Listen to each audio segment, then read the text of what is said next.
Assalamualaikum warahmatullahi wabarakatuh. Halo teman-teman, selamat datang kembali di channel saya yaitu Untung Berbagi. Apa kabar semuanya? Mudah-mudahan sehat selalu dan murah rezekinya. Pada kali ini saya ingin berbagi sebuah video tutorial mengenai aplikasi Cisco Packet Tracer, yaitu cara membuat atau cara membangun jaringan topologi tree.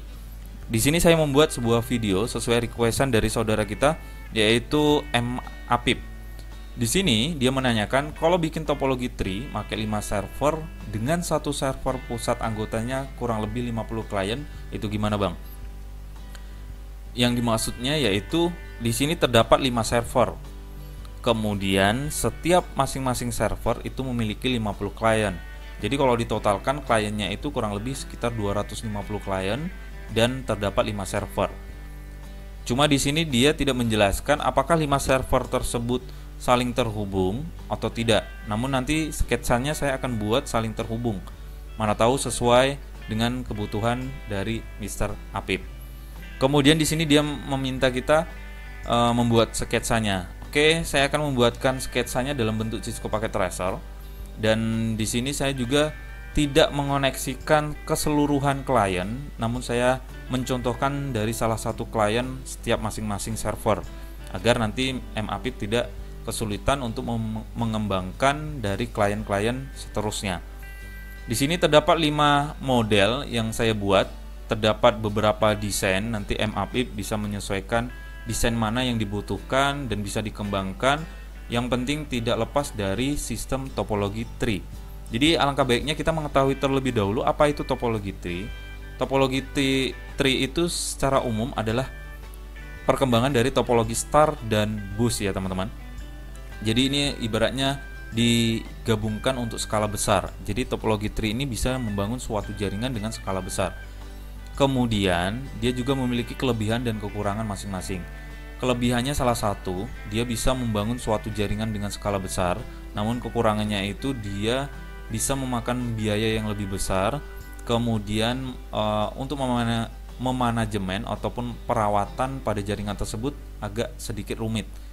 Karena jika jaringan tersebut mengalami masalah, contoh simpelnya, di sini saya contohkan misalnya model desain seperti ini. Ketika server tidak terhubung pada PC yaitu 65, saya perbesarkan lagi. Oke, seperti ini. Jika server 4 tidak bisa terhubung pada klien PC 65, itu otomatis kita akan mengecek satu persatu. Apakah permasalahannya terjadi pada switch di sini, switch utama, atau di switch kedua, ataupun di switch ketiga. Kemudian, jika switch tersebut tidak bermasalah, otomatis kita akan melakukan pengecekan antar kabel.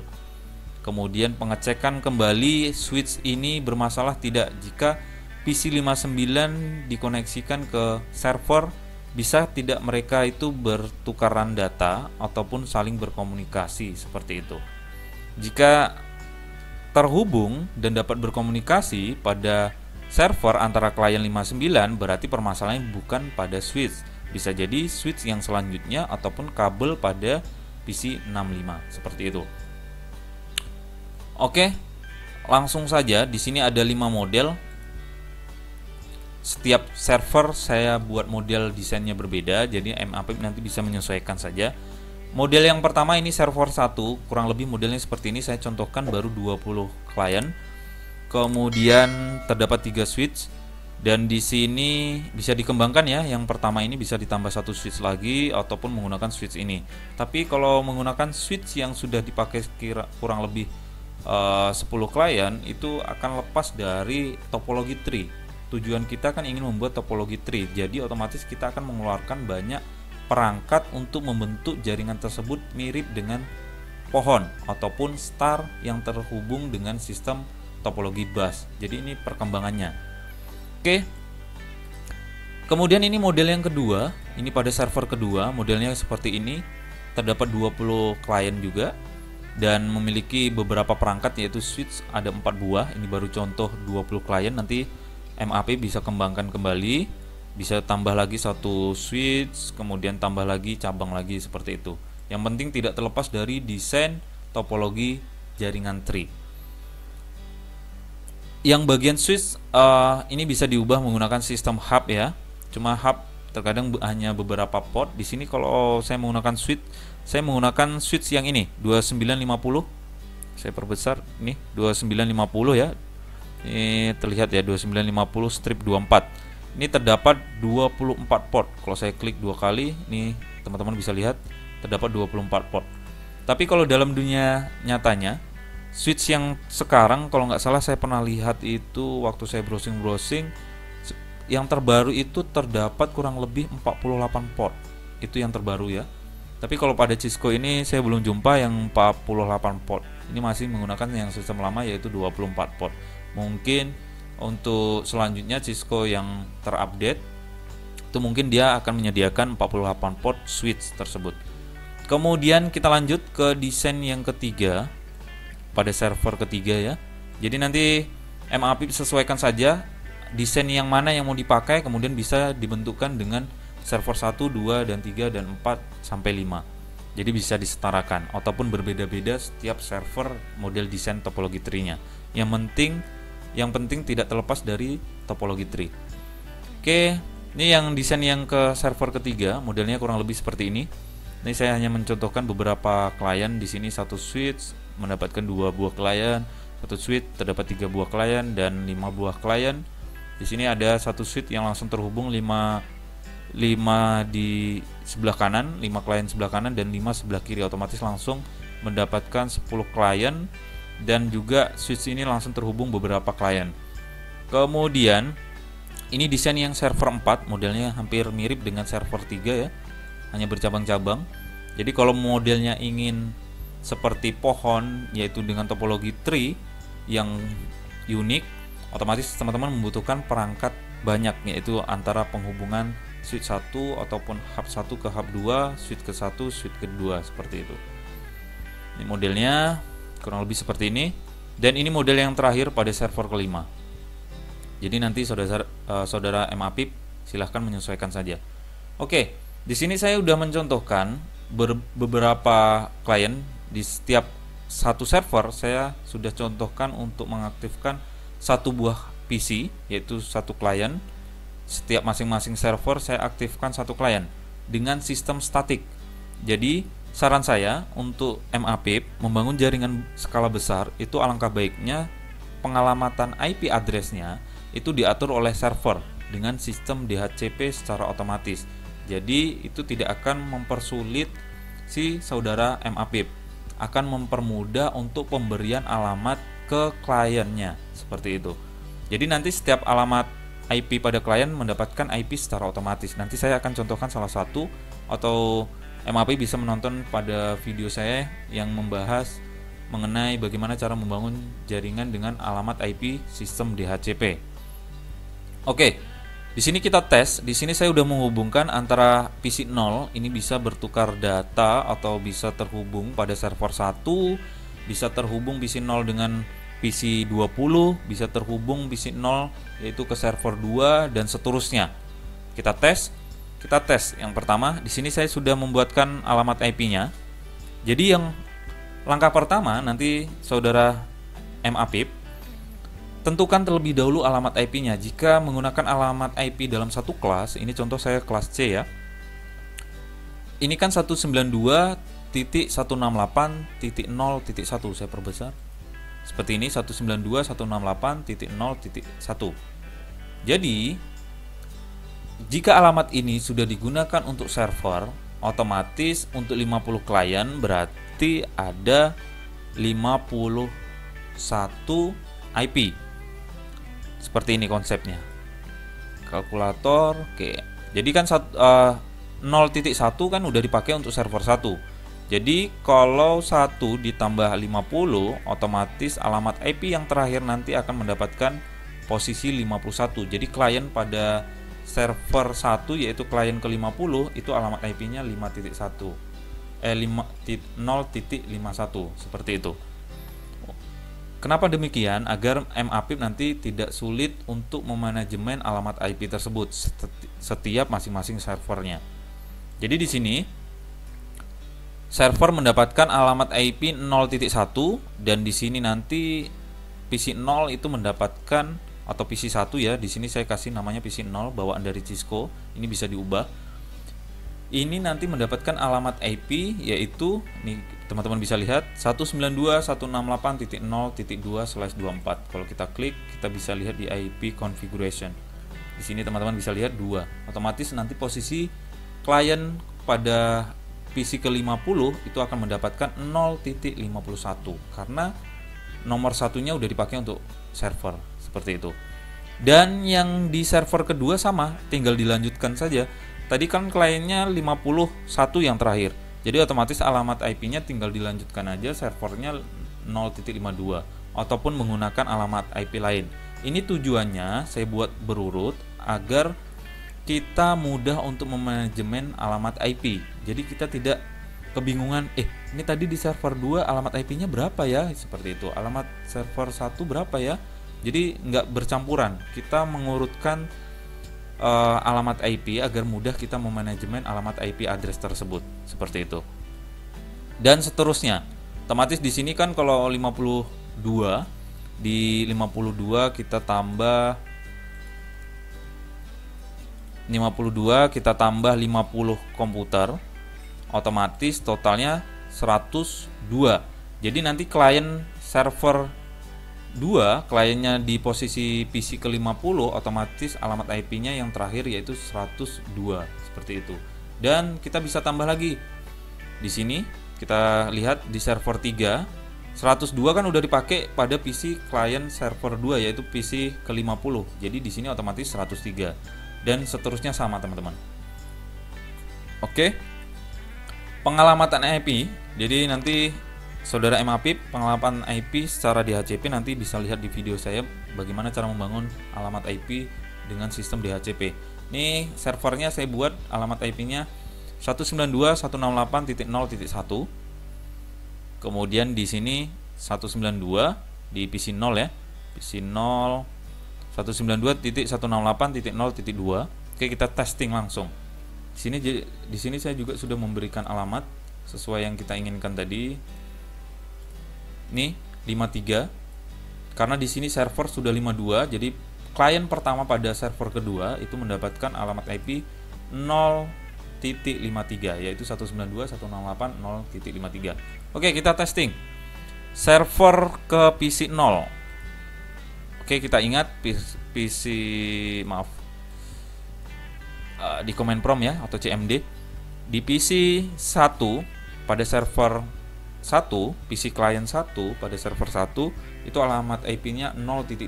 Jadi kita ketikkan perintah yaitu ping 192.168.0.2 karena 2 alamat IP pada PC 0 ini ataupun PC pertama.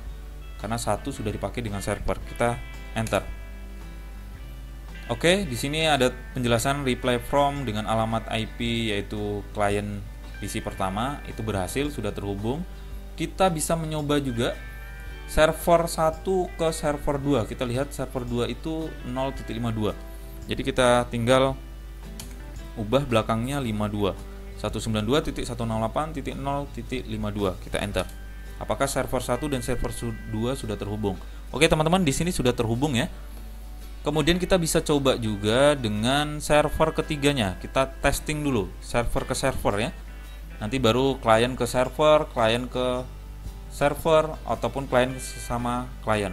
Antara beda-beda kelas. Oke, kita geser. Oke, server 3 itu alamat IP-nya 103. Kita testing.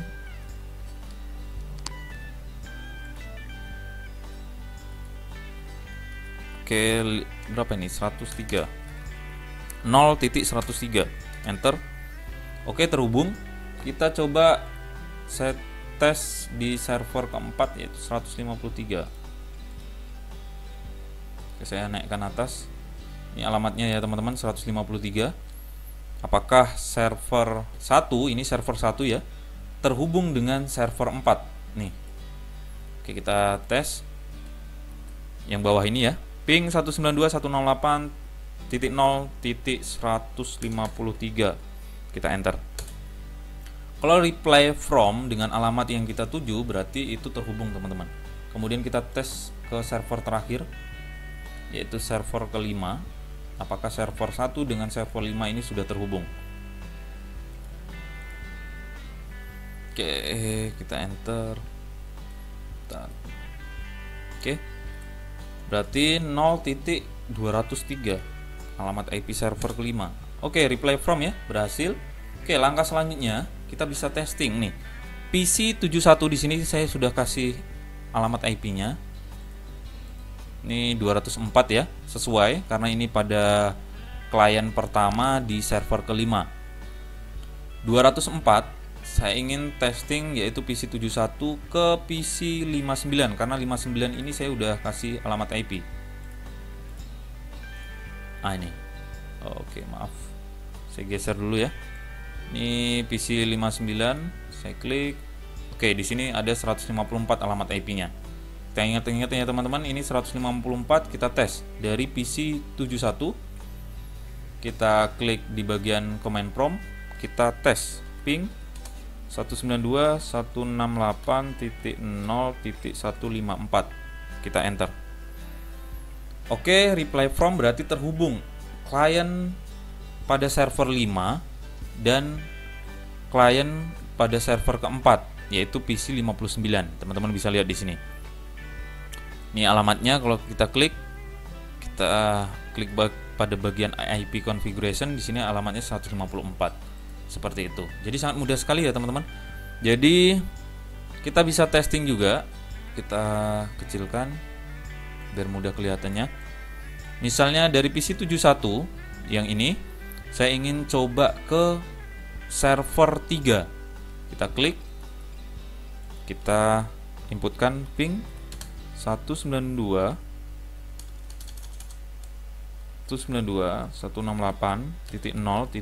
Kita lihat alamat IP pada server 3 yaitu 103. Ini saya perbesar. Ini 103 ya teman-teman. Ini 103. Jadi kita ketikkan 0.103. Kita enter. Oke, di sini udah ada reply from, berarti jaringan tersebut terhubung ya teman-teman. Klien pada server kelima yaitu PC ke-71 terhubung pada server ketiga. Kita bisa juga coba pada PC 40 yang ini. Ini alamat IP-nya kita lihat dulu. PC 40 ini ya. Alamat IP-nya 104. Kita coba pada PC 71. Terhubung tidak PC 71 ke PC 40. Berarti 0.104. Kita enter. Kalau reply berarti berhasil. Oke, di sini udah reply ya teman-teman, berhasil. Oke, kita coba dengan misalnya ini PC 20 terkoneksi tidak dengan PC 0. PC 0 berarti alamat IP-nya 102 karena 101 sudah dipakai pada server dan 102 itu untuk klien pertama pada server 1. Kita klik.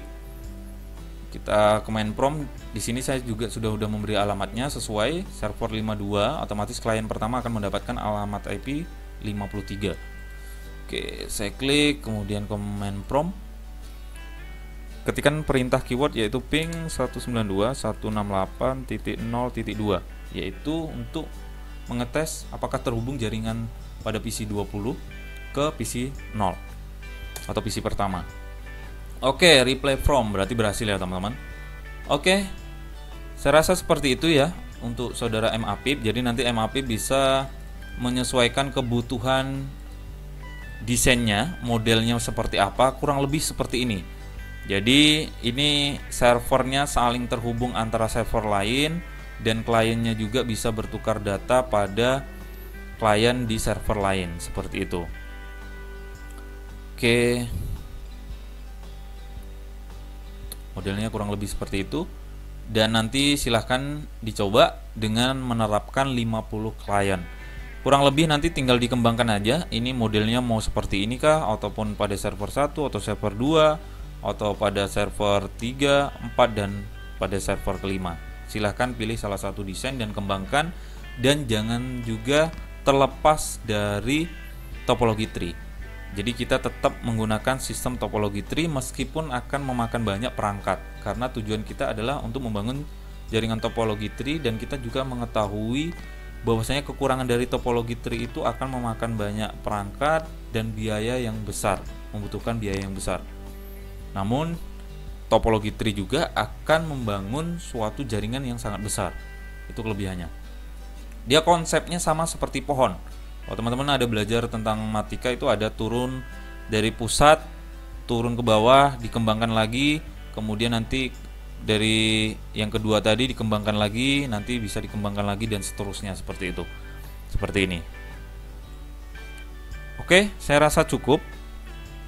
Jadi nanti MAP jika masih kurang paham silahkan komentar kekurangan pahamnya di bagian mana, nanti saya akan coba menjelaskan kembali jika sketsa yang saya buat ini tidak sesuai yang MAP butuhkan.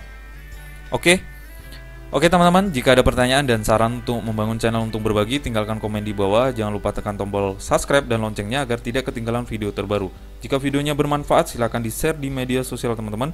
Terima kasih teman-teman untuk berbagi. Salam sukses. Assalamualaikum warahmatullahi wabarakatuh.